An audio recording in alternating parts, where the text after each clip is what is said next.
Friends, welcome to நாகுவின் சமையல். நம்ம இன்றைக்கி தீபாவளி ஸ்வீட், அதாவது 10 நிமிஷத்தில் செய்யக்கூடிய தீபாவளி ஸ்வீட் வந்து அரிசி மாவு வச்சு சூப்பரான ஒரு பேடா தான் செய்ய போகிறோம். அது எப்படி செய்யுதுன்னு இப்போ பார்க்கலாம். அப்புறம் நம்ம சேனலில் வந்து கிவ்அவே அனௌன்ஸ் பண்ணியிருக்கு. அதாவது 1,00,000 சப்ஸ்கிரைபர் ஆகிறது வரையிலும் நம்ம போடுற எல்லா வீடியோவையும் கண்டினியூஸாக நீங்கள் பார்க்கணும், ஷேர் பண்ணணும், லைக் பண்ணணும், கமெண்ட் பண்ணணும். இப்போ இது செய்கிறதுக்கு 1 கப் அளவுக்கு நான் வந்து ஜீனி தான் எடுத்திருக்கேன். ஒயிட் சுகர் தான் நான் வந்து இன்றைக்கி எடுத்திருக்கேன். நீங்கள் இதுக்கு பதிலாக ப்ரௌன் சுகர் வேணாலும் யூஸ் பண்ணிக்கோங்க.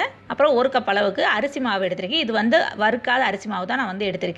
அப்புறம் எந்த கப்பில் நம்ம வந்து ஜீனி மாவெல்லாம் எடுத்தோமோ அதே கப்பில் 1/4 கப் அளவுக்கு டெசிகேட்டட் கோகோனட் எடுத்துக்கோங்க. இந்த டெசிகேட்டட் கோகோனட் வந்து நான் வீட்டிலே செஞ்சது தான்.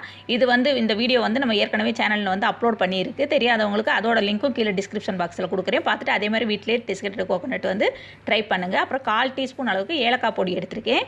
ஏலக்காய் பொடி வந்து மனம் பிடிக்கிறவங்க சேர்த்துக்கோங்க, இல்லைன்னா சேர்க்காமலும் கூட செய்யலாம். அப்புறம் ஒரு அடிக்கனமான பாத்திரமாக ஒன்று எடுத்துக்கோங்க. அப்படி இல்லைன்னா நான்ஸ்டிக் சட்டி ஒன்று எடுத்துக்கோங்க. அந்த சட்டியில் வந்து நம்ம வச்சுருக்க அரிசி மாவை வந்து ஃபஸ்ட்டு போட்டுட்டு நல்லா வறுத்து எடுத்துக்கணும். வறுத்து மாவாக இருந்தாலுமே நீங்கள் வந்து லேசாக வறுத்துக்கிட்டிங்கன்னா நல்லாயிருக்கும்.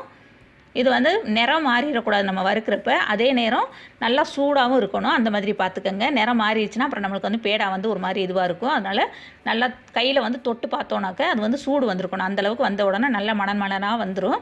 அது அந்த மாதிரி இதுவாக வந்த உடனே நம்ம வந்து அடுப்பு ஆஃப் பண்ணிவிட்டு வேறு ஒரு பவுலில் வந்து நான் மாற்றிட்டேன். இப்போ அதே சட்டி தான் நான் வந்து எடுத்திருக்கேன். கழுவலாம் இல்லை. அந்த சட்டியிலே என்ன பண்ணணுன்னாக்கா நம்ம வந்து பால் எடுத்திருக்கேன். ஃபுல் ஃபேட் பால் தான் நான் இன்றைக்கி எடுத்திருக்குது. காய்ச்சாத பால் தான். அதை வந்து 2 கப் அளவுக்கு நம்ம எந்த கப்பில் வந்து அரிசி மாவு வளர்ந்தோமோ அதே கப்பில் 2 கப் அளவுக்கு எடுத்துக்கோங்க. நீங்கள் கப்பு தான் எடுக்கணும்னு இல்லை, வீட்டில் உள்ள டம்ளர் கூட கரெக்டான அளவாக எல்லாத்தையும் ஒரே அளவாக டம்ளர்லேயே கூட எடுத்துக்கலாம். அந்த 2 கப்பு பாலை ஊற்றிட்டு இது வந்து நல்லா காய்ச்சிக்கங்க. ஃபஸ்ட்டு கொஞ்சம் மீடியம் ஹீட்டில் வச்சுக்கோங்க. நல்லா பொங்கி வந்ததுக்கப்புறம் லோ ஃப்ளேமில் வச்சுக்கிட்டு நல்லா காய்ச்சிக்கங்க. அந்த ஓரத்தில் வர்ற ஆடையெல்லாம் நம்ம வந்து இந்த மாதிரி சுற்றி விட்டு வலிச்சு விட்டு எடுத்துக்கணும். ஏன்னா அந்த ஆடை வந்து நம்ம அந்த பாலோடய சேர்த்து கிண்டிக்கிட்டே இருக்கணும்.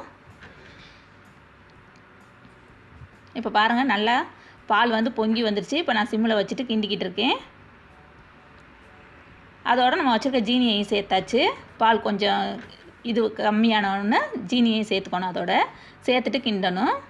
இப்போ அந்த ஜீனி வந்து பாலோடு உருகிருச்சு பாருங்கள். இப்போ கொஞ்சம் தண்ணியாக இருக்குது.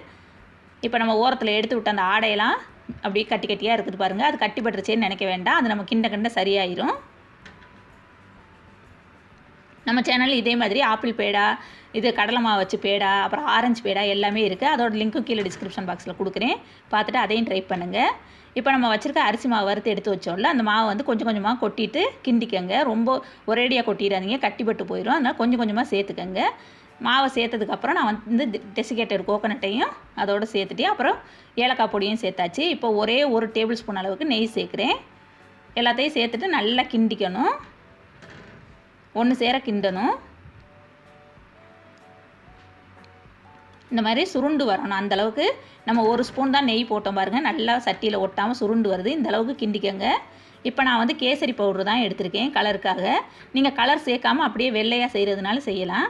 இப்போ வந்து 1 டேபிள் ஸ்பூன் அளவுக்கு பால் எடுத்துகிட்டு அதில் வந்து அந்த கேசரி பவுட்ரு போட்டு கலக்கிக்கிறேன். இதுக்கு பதிலாக நீங்கள் வந்து லிக்விட் கலரு அப்படி இல்லைன்னா ஜெல் கலர் கூட யூஸ் பண்ணிக்கலாம்.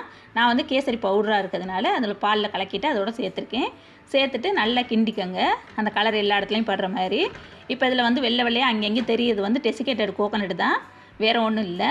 இந்த மாதிரி நல்லா சுருண்டு வர்றது வரையிலும் நம்ம வந்து கிண்டிக்கணும். அந்த சுருண்டு வர்றது தான் இதோட பதமே. அப்புறம் சின்னதாக ஒரு உருண்டை எடுத்து கையில் வந்து உருட்டி பார்த்தீங்கன்னா உருட்டை வந்துருச்சுனாக்கா நம்ம வந்து அடுப்பு ஆஃப் பண்ணிடலாம். அது வரையிலும் நீங்கள் வந்து கிண்டிக்கணும். நான் அந்த உருட்டி பார்த்தது வந்து இதில் வந்து வீடியோவில் வந்து மிஸ் ஆயிடுச்சு. இப்போ நான் வந்து அடுப்பை ஆஃப் பண்ணிட்டேன்.